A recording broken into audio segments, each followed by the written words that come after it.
Gaming isn't dying. It's being murdered. Hey then, fam. Right. I saw this on my way home from work after a long day of grinding for my family.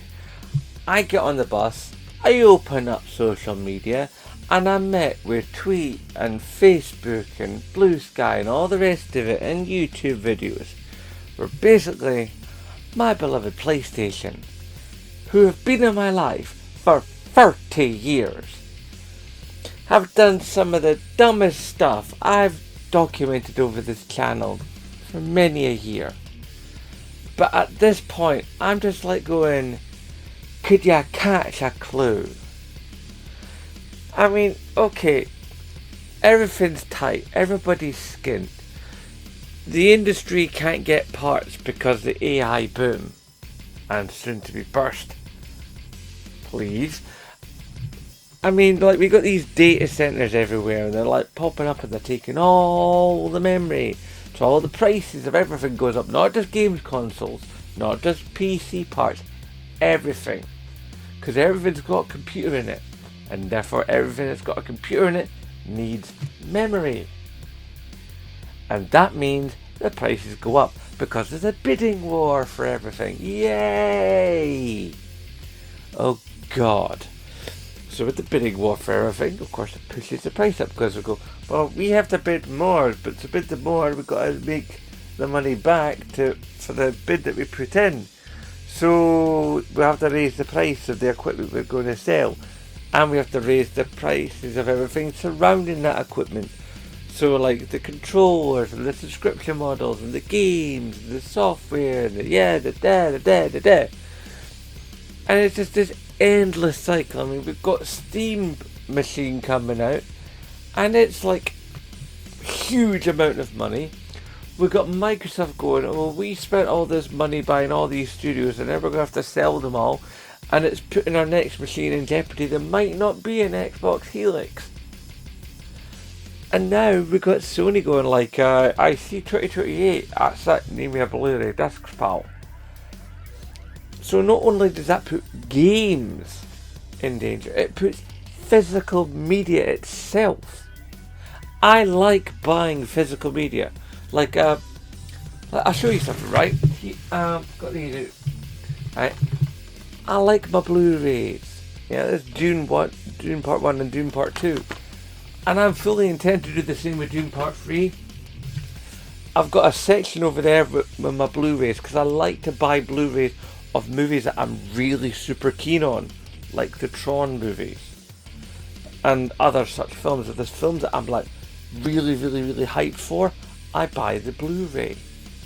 Like I've got a Blu-ray box set of all the Batman movies before the Nolan trilogy. So it's like all the Batmans from 89 to onwards. And I love that. I love Blu-rays because they're really good. Now, Blu-ray discs themselves, they come in various varieties. You got your 50 gig, you got your 60 gig, and you got your 100 gig. When you push into your 100 gig though, you're talking about your 4K ultra Blu-ray discs that are like 3-layer discs, and they hold 100 megabytes of data, and that's impressive for a disc. Now yes, the reason we haven't got Grand Theft Auto 6 on a disc is because reportedly the game is going to be so big, it's going to be bigger than a disc can contain, which I can sort of understand. Part of me would go, 2 discs please, but then there'd be disc swapping going on, and I don't think the modern generation is ready to go back to disc swapping like we did back in the PS2 days, or even the PS1 days. But PS2 was big. I remember there was a particular Star Wars game, it came on 3 separate discs, and you had to swap the discs to play different parts of the game. So yeah, chances are that disc swapping is not something that the modern gen is going to be able to get behind. So why are we staying with discs? Why don't we just then move to SD cards? we have SD cards available and have been available for some time that can contain 2 terabytes of data. You know, we don't need, we could have a terabyte memory card, you know, that's encoded to the system that you can't copy off, you can't stick it in another thing. I mean, we're kind of talking a bit like what we had with the PlayStation Vita, with the proprietary memory cards. Now, yes, it was a case that you could buy a thing that made the proprietary memory cards stick into a standard memory card slot so you could copy the games down, but tech's moved on. I'm sure that the boys at Sony could do some coding wizardry to make sure that you couldn't copy the games, or if you were to copy the game, to be something that would go wrong, or there'd be some sort of key, there'd be some sort of talkie back language that could only happen with inside a PS6 or a PS5, where those things would happen. And that way we could still have physical games, we could still have collections. Now, would we need a full-size box? Would it be like Nintendo? Who knows? But the fact of the matter is, going and spending 70 to 80 quid to buy a game and just ending up with a piece of paper in a box with a code on it? Nah. Now, yes, I'll put my hand up and admit it. I bought the Ultimate Edition of Grand Theft Auto 6, and I'm very much looking forward to it. But Grand Theft Auto 6 is the exception, not the rule. Okay? Grand Theft Auto is a special thing. Rockstar are a special company. This is a big thing. We've been waiting for this game for over a decade. Okay?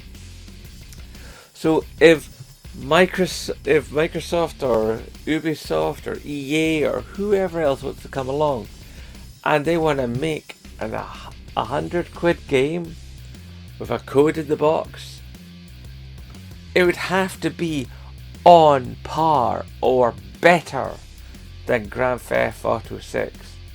And until you can actually show the game and make us understand with a trailer what that game is going to do and what it's going to actually deliver.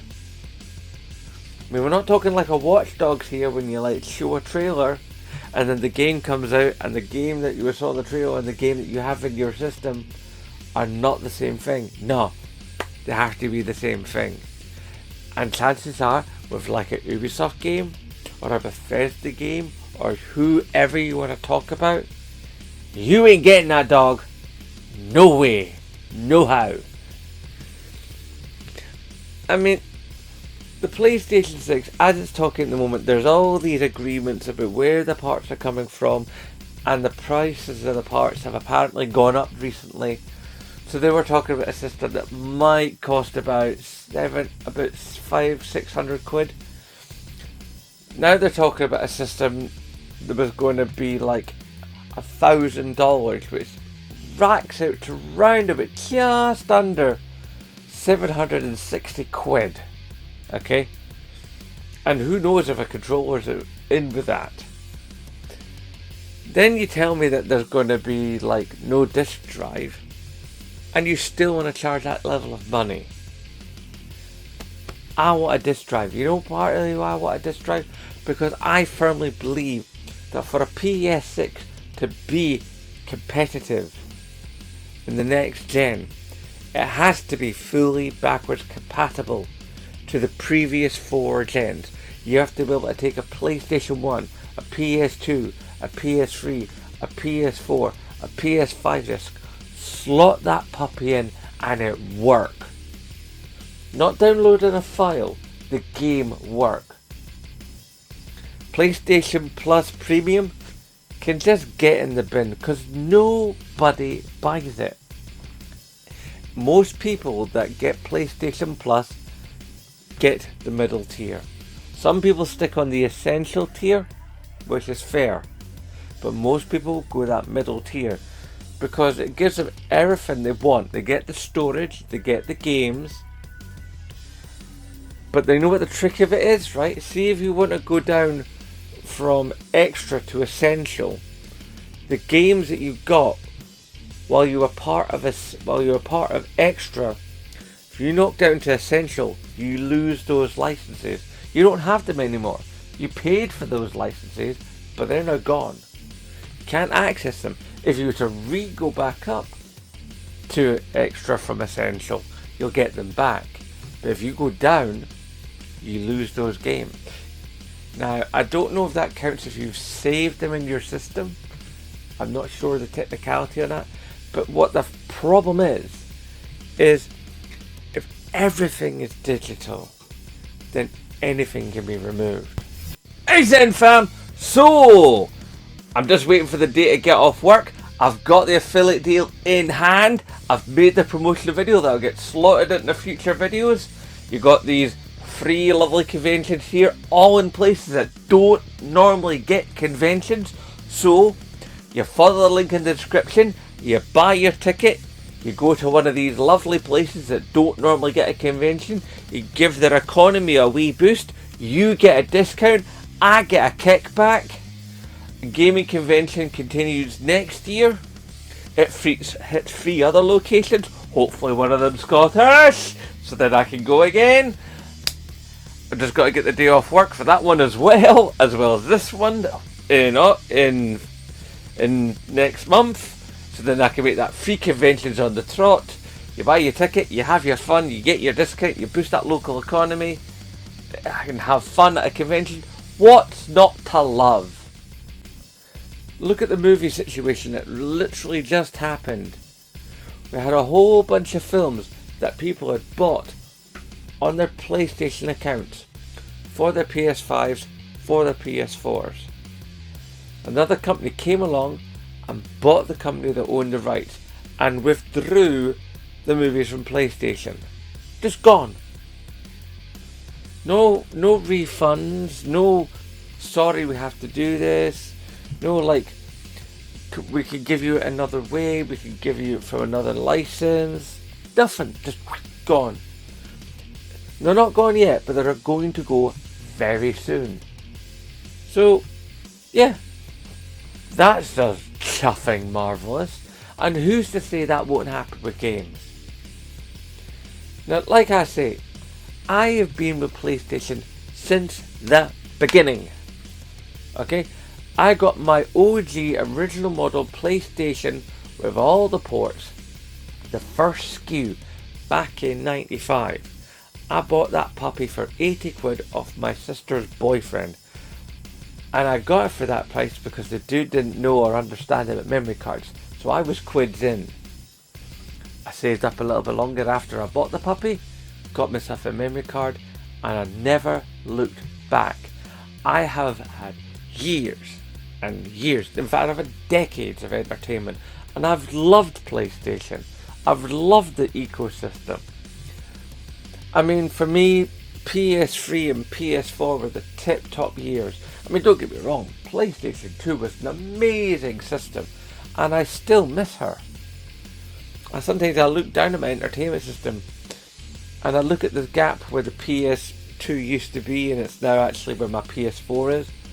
And same thing for, like, where my PS4 is where my PS3 used to sit, when it was sitting underneath my PS4.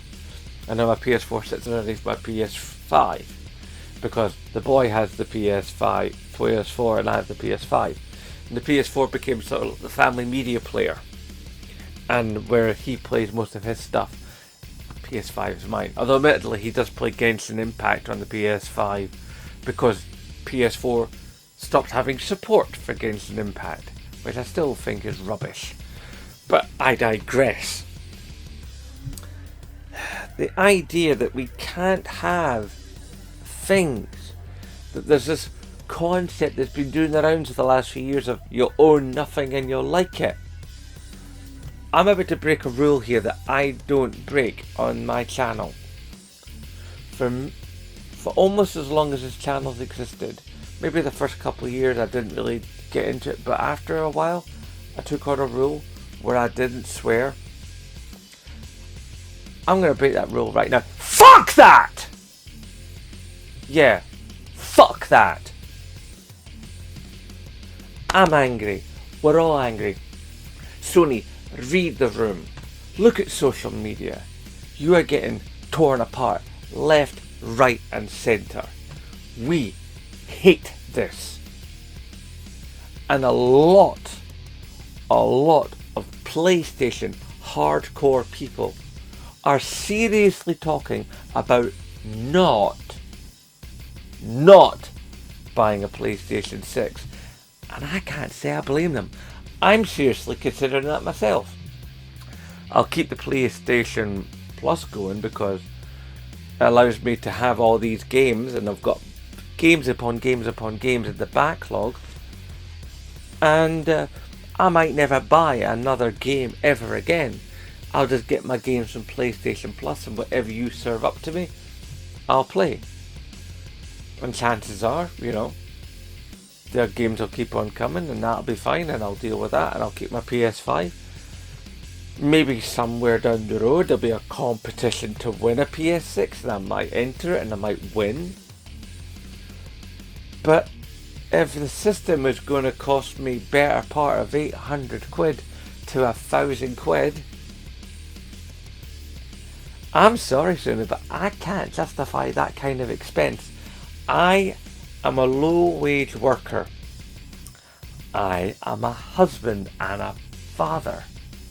I have responsibilities, financial responsibilities. I have to keep this house going. I've got to pay for electric. I've got to pay council tax, food, travel to work, clothing for me and my kid. It's like there's this endless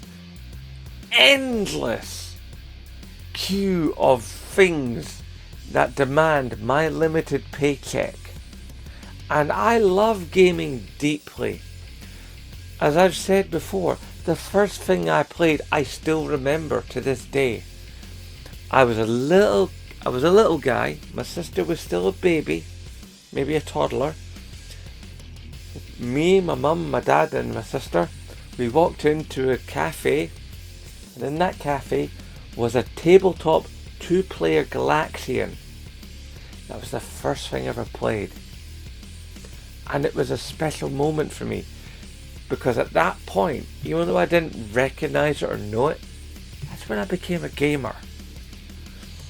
And then later in life, is like shortly after my mum and dad divorced, I still remember I had this Pac-Man unit. It was like this little yellow disc with like a lump in it. It kind of looked a bit like the Cybertronian version of Bumblebee's vehicle mode in Generation 1 Transformers. There was a black screen, and the black screen was actually a front because the screen itself was actually set down at an angle inside, and there was a Pac-Man screen, and you played Pac-Man, and I played that puppy for hours and hours and hours. And then later on, it was like when me and my sister were a bit older, I must have been about 10, maybe 11. We had a Commodore 16, and I played the nuts off that thing. Mr. Punyverse, and like Kickstart and Powerball, and Pizza Pete, all these mad games. Didn't have lots of games, but the games I had, I played and played and played. I played it way more than my sister did. My sister still played, but I played it more. And then, a few years later, my sister actually got herself a Game Gear. And then about 6 months later, she sold it to me. And I played the absolute hell out of that Game Gear. God knows I went through the batteries. I think 8 batteries. And eventually it sort of went blah. And then I had the opportunity when my sister was at college that she was dating someone who had that PlayStation. I bought that PlayStation, and from that point, I had my PlayStation. It was with me when I was at my mum's. It was with me when I moved out of my mum's, and it was the one thing that sort of kept me going through long periods of not having a whole hell of a lot. When I first got my first flat, it was a council flat. It was 13 stories in the sky. I had single paned wooden windows, and I had damp and I had mould. But the flat was mine. And the PlayStation was there. Basically, in my lounge, if you walked into my lounge in the first 3 years of me living in that flat, what you saw was, actually for the first 6 months, let's put it, because I did get a couch off a friend. Forgot to say that. But for the first 6 months, what you saw was a deck chair, the white unit from my bedroom from my mum's house, and my TV, my video, I had like a 10-inch TV that was sat on top. The PlayStation was next to it, my record deck and my speakers. And it's like, because I've still got the same record deck and stuff now. And yeah, that was it. That was everything I had in that one room. And the other room, of course, I had my bedroom, where I had the bed that I took from my mum's house and brought to there. It's like, I managed to get, didn't even have a cooker for the first while, or a fridge. Eventually I got those things. But for the first wee while, it's like I was going back to my mum's house with food that I bought, and I was cooking it there and then going back to my flat. Thankfully, she was only 10 minutes up the road on foot. But for the longest time, I lived like a super basic life, living on like smoked sausage, pasta, beans, and pepper. And it's like, that was me for yonks and yonks and yonks. But the PlayStation was there. That was one of the things that kept me sane. Didn't have any money. I mean, yes, I went clubbing, but I went clubbing to places I got in for free because I used to be a club dancer. I used to dance for a particular nightclub, and because I danced for that nightclub, other clubs let me in for free as well, because I had a reputation. Because my reputation was that I would start dancing, and that would give other people the impetus to start dancing. And then once people are dancing, then they're buying drinks. Once they're buying drinks, the club makes money and the club stays, the club keeps going. So I was part of the Edinburgh metal scene economy for years. Me. I went by the name Dances with Trousers. Before Zembloke was ever a thing, there was Dances with Trousers. It was like, there used to be a website, but it was like it was all flash based, so you can't see it anymore. Not even with the Wayback Machine, because flash just isn't a thing anymore.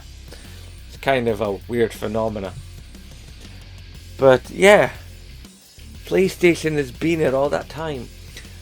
And then like in the late 90s, obviously was it the late 90s? No, it was early thousands, yeah. I had to wait a little bit before I got my PS2. I had to save and save and save and save. And I remember that Saturday I got her. It's like I went down to game in Cameron Toll, got my PS2. I was really, really chuffed, and I went off to my martial arts class because I wasn't missing Kutsu, no chance. So I had my PS2 was sat behind me in the dojang while I'm training, and every once in a while I'd sort of look over and go, yeah, oh, I can't wait to get you home. And it's like as we're all sat at the end of class, and my instructor was sort of like saying, so what's everybody's plans this weekend? And I put my hand up, sir, I've just bought a PS2, sir. It's like, he said, what you got for it? I said, nothing yet, sir, I'm just going to have to play PS1 games that are upgraded. It's like, that's how keen I was. I didn't even have any games for it yet. Couldn't afford any games for it yet. I'd spent all that time saving up to get the system, and I was just going to play my PS1 games up-resed. But I was happy to have PS2. And then eventually I got some games, and I got more games. And I bought physical games, because that's what you had. And what we did was, we bought games, we played the games entirely, end to end, every nook and cranny. And then you took those games, you traded those games into Game, the shop that doesn't exist anymore, mostly. They only got the little ones inside Sports Direct now. But Game used to be a large high street concern up and down the so-called United Kingdom, hundreds of stores. So you would take your game into Game or Game Station, because they used to exist as well before Game bought them out, and or the mum and pop stores. You know, there was plenty of those as well. You take your game into Game, trade it for in-store credit or money. Generally speaking, the in-store credit, because you'd get more trade-in value that way, and you'd buy more games and you'd play those games, and that's the cycle. And you'd build a little bit of money on the side to afford the more games, because you know, the diminishing returns on the amount of games traded and so on and so forth. You understand. And then like PS3 hit, and I was volunteering at the Forest Cafe. I didn't have an actual proper job. I was unemployed. But I was even though I wasn't actually getting any dough at that point. I was literally just getting my rent paid. That was all I was getting. So I basically lived on the tips that I got from the Forest Cafe. And from those tips, I managed to scrape a little bit aside every week. And then I got a little bit of a win, because my mum won some bingo, and I put the bit of money she gave me from her bingo win with the tips I got, and basically then I sold my PlayStation 1 to my friend Lana. All that money I got together, and then I got my PS3, and originally I got an 80 gigger, and I love that 80 gigger. I played it and then eventually it died. And when it died, a part of me died. But luckily I had been saving some money. I can't remember what for, because it was a long time ago, but I'd been saving this money. And it was a good job I did, because when it died, it allowed me to go to Game in Fort Kinnaird, when that was still there, and I got a second-hand 60 gig PlayStation 3. And I got it warranted, because you know that's how I roll. Had my PS4 was warranted, my PS5 was warranted up until recently. I just found out a week or so ago that the warranty stopped. They didn't tell me, it just stopped. I'm gonna have to get that reset up. Anyway, so I got the 60 gigger, I got it home, I got it warranted, and then I upgraded its drive from 60 gig. And I whacked in a 320, so I had a PS3 with mad storage, and I played such incredible stuff. And for the early days of the channel, that's what, you know, the channel stuff was based on. There was stuff where I actually just pointed a digital camera at the TV. In fact, there's a video I made a while ago about the anniversary of Mod Nation Racers, and I took footage from the video that I made back then about Mod Nation Racers and my creations, and I filtered it into the new video, because we didn't have capture cards back then. Capture cards were something that you only saw like having on like TV and websites for people doing reviews. So like IGN would have capture cards, but the average Joe Schmo, capture cards, please. We didn't even know those were available. Ridiculousness. It was just, that was like high-end technology. It was like no chance. And I loved PS3, and you know that was amazing. And the PS4 came along, and that changed this channel, because then that allowed me to, you know, actually be able to shoot the videos on the PS4 and edit them on the PS4 through Share Factory. And then one of my subs, I don't know if she's still here, but Lana Blarp, I even made a video, I remember at the time, saying Lana Blarp is right, because she said something, and nope, give that sub their due, because they said something true. I can't remember what the video was about entirely, but it was about them being right. And they mentioned about how there was chroma key settings in Share Factory, and that I could actually, you know, have video backgrounds that were like not just my room, which then meant I had to get a green screen. And it also meant that my wife preferred it, because back in those days, when I made a video, I was either sat for a while, I was sat on the couch, And then what I decided to do was I wanted to be standing and talking to camera like Alpha Mega Sin used to do. So I would take the couch and I would quite literally put it up on end, slide it out of view, the whole time worrying that the couch was going to go crashing back down, make the video, get the couch, slowly lower it back down to position, and like the green screen, I never used to have the green screen frame now that I got about 3 years ago for Christmas from my in-laws. I still love it and I still use it every video. It's made my YouTube life so much easier. But it used to be the case that the green screen used to be on a long thin bit of dowling wood, because there's a door there that leads into the kitchen and there's a door there that leads into the hall and the stairs and the outside door. So I'm in my lounge because every video I do I have to set up this setup and dismantle this studio every single video. That's why the lighting's always a wee bit different, the sound is always a wee bit different. So yeah, this green screen here, it's quite close to me. It allows me to be closer to the camera, because the old videos from when the green screen was on the wall, it was obviously much further back. So I had to zoom the camera in, and it used to make me look much more pixelated. Now I'm much clearer. But these are all things that have been made possible by PlayStation. This channel has been made possible by PlayStation. The fact that I've been able to go to like conventions on a press pass and go to gaming events and meet loads of YouTubers and meet loads of people who have enjoyed my content and have awesome experiences. And the streaming I used to do on Twitch and the people I got to meet through that, and so on and so on, and the midnight launch videos and all these incredible memories. And like back in the day of having my pals round, of like when I used to have the big couch I could fit 5 of my mates on, and we would sit there on my PlayStation playing Soul Calibur and Tekken 3 into the wee small hours.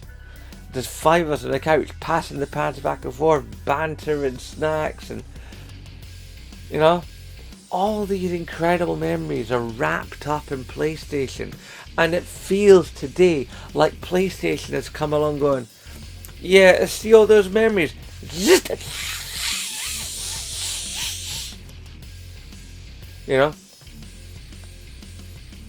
I just don't understand what PlayStation is thinking, what PlayStation is doing.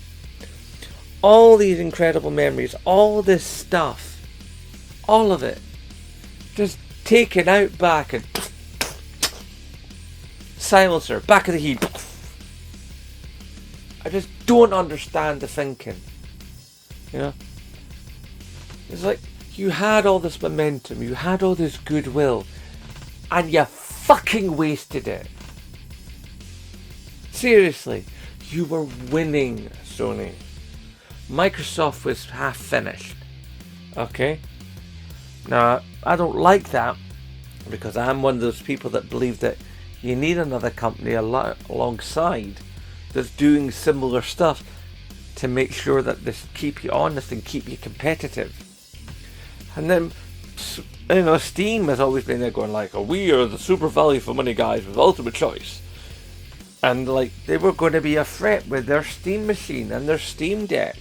They had this whole ecosystem going with like games out forever and an interesting controller. And like they were going to smash us. And then the cost of their equipment, and you looked like you were the actual better choice. Even a PlayStation Pro, even though it's gone up in price by like what, 150, 200 quid, even then the PlayStation Pro still looked like the ultimate offer, the best solution. And now you just look like complete and utter cunts. And it saddens me to say that. Yeah, yes, I have done many videos talking about how you've gone wrong and where you've done stupid stuff. But in my heart of hearts, I've always gone, Sony are the guys. They're the ones that have brought me all these incredible moments and all these fantastic games and these pushes of technology. I mean, everything from Abe's Odyssey to The Fight Lights Out and Kung Fu Rider and Death Stranding and Home and Mag and Motorstorm and back and forth with Tekken and so many great things. I mean, Infamous and The Last of Us and God of War and just invention and creativity, moments with Kevin Butler and Shuhei Ishida, passing the game case going, this is how you share your game on PlayStation. Glorious moments. And I've loved things like PlayStation Move. I had 2 moves in a nav and a sharpshooter. I had PlayStation VR, and I would have loved to have had PSVR 2 if for 2 things. 1, I'd had the money for it when it came out, and 2, you'd actually supported the damn thing, because just like the Vita, you brought it out and then you let it die. The PSP, the Vita and PSVR, and especially PSVR 2, you bring out these awesome products and then you don't really do anything for them. You bring out a suite of software, you let it go fallow, you follow up with another little half suite of software, you cut the price, you make an iteration, get another little flittering of some software that wasn't quite as interesting as the first or second batch.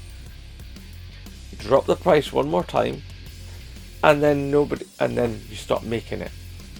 And that's what's happened to all 3 of those devices.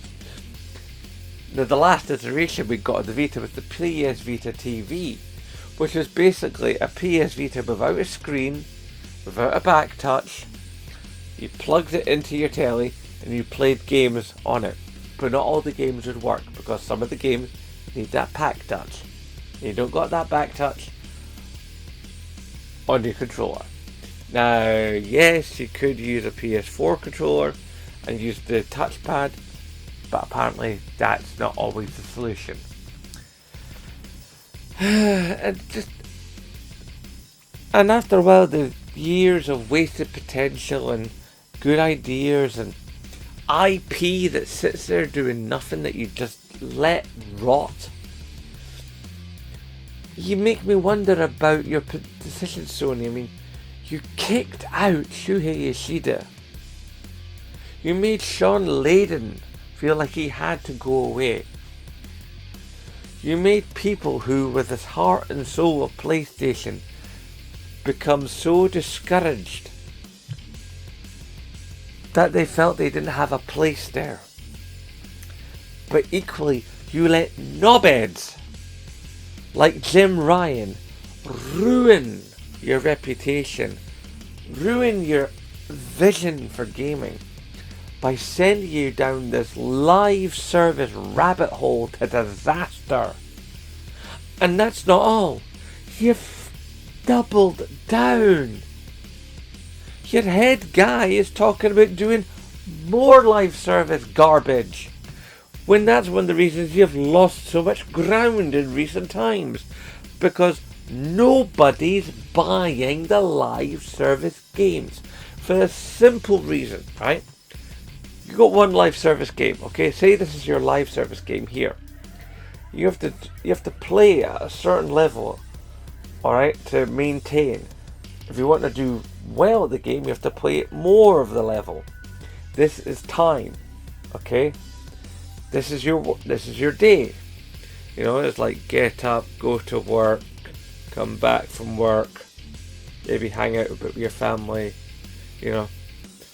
And the end part is like, and starting a part is sleep. There's somewhere in that you want to find time to do video games. You might, a lot of people are working people. Working people probably have a maximum, say, on average, 5, maybe 6 hours to game a week, if they're lucky. Okay? Between working and doing house stuff and, being a functioning human, your game time gets compressed. You don't have the time to get good. You don't have the ability to chuck 30, 20, 15 hours into a live service game so you can go from here to here. You end up round about here. And that's all you can ever do. And you are just surpassed by people who have the time to be up here. And therefore you don't have fun. And if you've got one game like that, that's already a struggle. But if you've got like 2, 3, 4, 5, 20 games like that, at one point you were talking about having 17 separate live service games. 17 games where a person has to spend time making sure they keep their character at a rate where they're able to stay and play with the other people out there. It's not doable. What is doable is what you've been best at all these years. Single player experiences. That is where you shine, so that's always been your strength. Single player experiences. But now you're taking the single player experiences and going, see the single player experience you love. We're going to make sure that once you've played it, you can't take it and give it to a pal. You can't take it into CEX and sell it. No. You've bought the game, and therefore the game is there. You might not even own the game. You'll have the game, you'll have the license. Well, we can revoke the license. That's not a problem. We can revoke licenses left, right and centre. Your property is not your property. It's just a license. And so if the music falls out of the license or the game that itself is licensed, then the game could go away because the music is being maybe bought by another company. Say it's Sony BMG's music. Say Sony BMG goes under. It's not likely, but let's just say for argument's sake, the music is bought from a different company, and that music company goes under, or that music company is merged with a different music company, and that different music company that's merged to doesn't want the music being in that video game because it's not making money off it, because it's already there and it's under a different user agreement, but it has the rights to it. Because it has the rights to it, it can ask for the game to have the music withdrawn. Now, if you're lucky, just the music goes away. But maybe the lawyers get involved and they go, nope, we want the entire game gone. Anything even remotely has it, just in case somebody gets into the game code, reworks it and brings the music back out, and then the music's there and we're not getting our royalties. These are the kinds of things that can happen in a purely digital system. Physical media is important. It's also nice to have. It's nice to know that you bought a thing that's in your hand. I mean, I'm selling a few games recently. I've got Mirage here. I love this. I love the fact that there's a disc in the box and there's an actual bit of paper and it tells me stuff about the game, and it's not essential, but it's nice. All the words in our vocabulary are not essential. We can communicate with a lot less words, but it's nice to have the option. It's nice to have the flexibility. And if you take away all the sort of nice little extras and skinny everything down, then You remove part of the joy of gaming, and part of the joy of gaming is that it's separate from life. In life right now, everything out in our lives right now in 2026 is bloody miserable. I mean, we're charged for everything. We're taxed left, right and centre. You earn money, it's taxed. You spend that money on the things. The money on those things is taxed. You save money, it's taxed. You die, it's taxed. It's like our food portion, the food that we buy is getting smaller and smaller with more and more chemicals put in it. There's less and less in the packet. The packet is smaller. The amount that it costs to buy the food keeps going up and up and up. The amount money we use to spend to get the amount of electricity for the house, if you're on a prepayment meter. 20 quid used to last you this long. Now 20 quid lasts you this long. And on and on and on and on. And for a lot of us out here as gamers, gaming was our escape from that. And now that aspect is coming into our video games. And it's just another thing to crush us.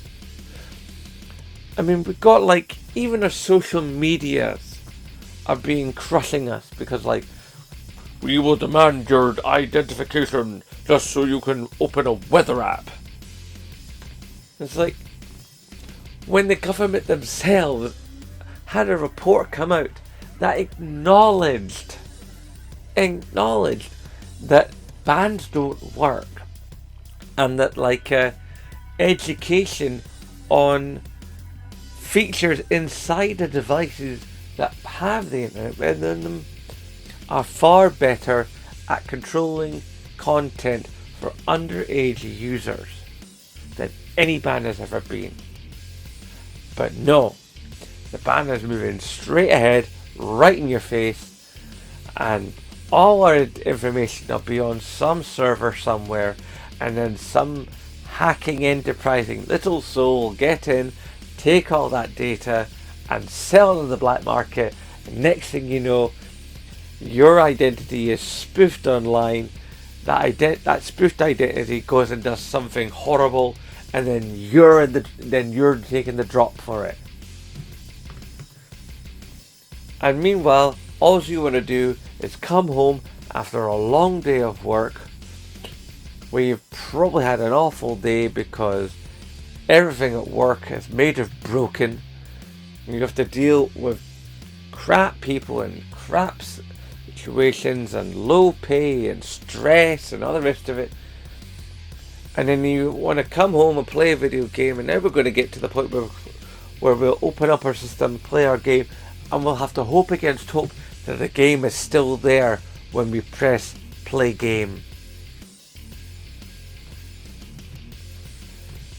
It's just like this ever swirling whirlpool of ultimate cancerous wet dog shite.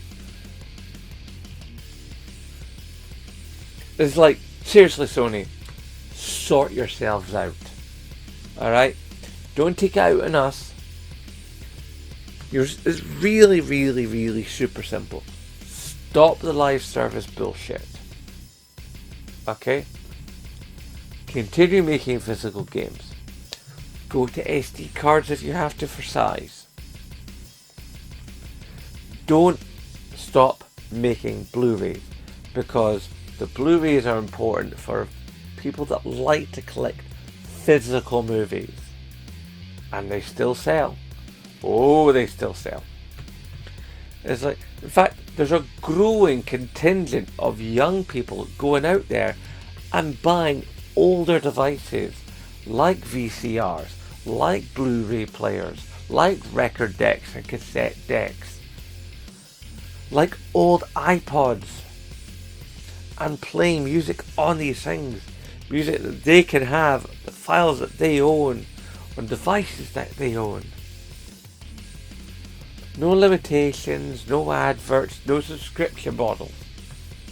Just entertainment that they bought and paid for. It's just stop squeezing everybody all the time for everything they have. You're meant to be an entertainment provider. You're meant to be that stopgap that stops life feeling quite so rubbish. Act like it, please.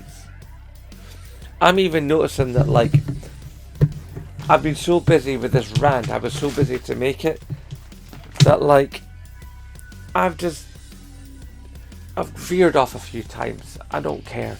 All this needed to be said. This video is nearly an hour long. I don't know how many people have stuck to the end of it. If you've stuck to the end of it, do that thing that so many other creators ask you to do. Whack a blue heart in the comments section, and I hope you have stuck into the end. And there's probably going to be an advert that I'll slot into the middle for Rapture Gaming Festival. I hope you sat through that and you've got the code and you're going to get your cheaper ticket. This channel will continue. Gaming will continue. But gaming is definitely going to change. And I don't think for a very long time to come it's going to change for the better. There might even be a gaming crash. It's been predicted for the last few years there will be a gaming crash. This might be what makes the gaming crash happen. Don't know. Honestly, I don't know. But I'm not ruling it out either. Hashtag support Scottish YouTubers. And of course, as always, aye, nae bother.